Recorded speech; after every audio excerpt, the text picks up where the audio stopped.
If you live in Colorado, here's everything that you need to know about coming to Minnesota for your hair transplant. First, do I need to rent a car? The answer is no. The moment you arrive, your transportation from the airport to the clinic is totally taken care of. You can just focus on getting the rest you need for your big day tomorrow.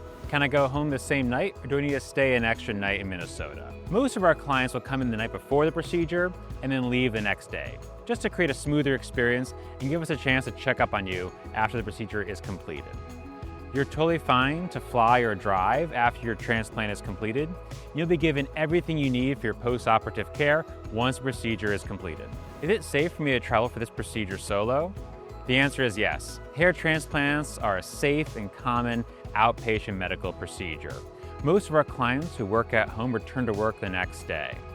If you'd rather bring someone with you or stay an extra day to enjoy all of what our state has to offer, that's totally fine as well. You'll be totally fine to travel home safe. What should I wear on procedure day? The short answer is we want you to be comfortable. That's why we recommend wearing older clothing that can either button up or zip up. Nothing that you have to pull over your head like a t-shirt. In your procedure room, you'll have a flat screen TV chock full of Netflix, Hulu, and DirecTV. If you want to play games on an iPad, you can bring that.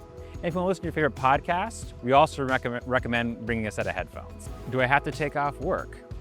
The answer for most people is no. If you work at a desk job or work at home, most of our clients will return to work the very next day. However, we do recommend you take a break from very strenuous physical workouts for about 1 week. So if your job involves heavy lifting or getting sweaty, being on your feet a lot, you might want to take some PTO or potentially go on light duty for that 1 week. After then, you're fine to resume all the same activities that you did before. You also have a little bit of scabbing that lasts for about 1 week. If you're planning on being in front of a lot of people, you might want to wear a nice, loose-fitting baseball cap to cover up until those scabs fall off. What should I do the day before and the day of my procedure? Well, first you'll want to pause any blood thinners you might be taking. And that includes things like fish oil and vitamin E. Second, you'll want to eat healthy. A high-protein diet is great for the healing process. And third, for that same reason, we'll want to avoid alcohol and smoking.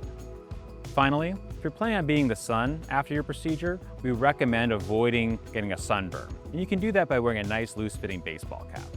So what does it actually cost all in to get a hair transplant in Minnesota? Well, that's the beauty about paying Midwest prices. We give you clean, transparent pricing in our virtual consultations.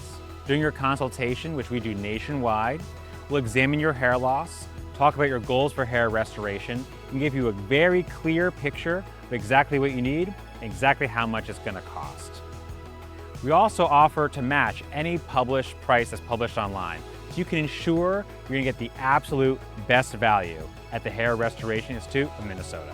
And with our Hair by Air program, we cover $200 in your travel expenses. That's gas in your tank or tickets on your flight, plus 2 nights stay at our on-site hotel. If you want to learn more or find out if you're a candidate, you can visit hrimn.com to book your free consultation. And remember, you can't spell hair without HRI.